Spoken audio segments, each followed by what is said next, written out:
As mentioned in part 1 of the series, food insecurity is when a person does not have access to affordable, healthy food, not in close proximity to grocery stores or fresh produce. One long-term effect of food insecurity is the impact it has on residents.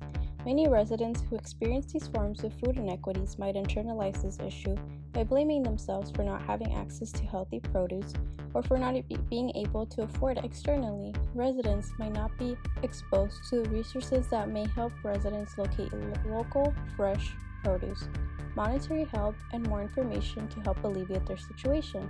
Residents might also not receive help from their city, state, or even federal government, creating distrust in governmental institutions. Another long-term effect that impacts people is that they are not consuming the necessary amount of nutrients, which can result in malnutrition. If people are not consuming the necessary nutrients, they face larger health risks that can have a long-standing impact, such as cardiovascular disease and even diabetes. This can create an endless amount of medical bills that people are unable to afford. Overall, not having food inequities reinforces race, class, and gender differences, which benefits one group over others.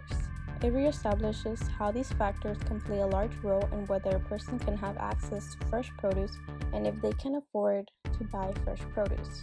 This in turn creates differences based on someone's identities and can even create stress. So you might ask yourself, how can you help? 1. You can contact your local representatives and advocate for access to grocery stores and healthy food options. 2. You can educate or even create an informational website, blog, or any other means to communicate this information. 3. Help people who are impacted by COVID-19 and are unable to get their groceries. You can deliver groceries for your neighbors, people in your community, or even donate to organizations who deliver groceries to people.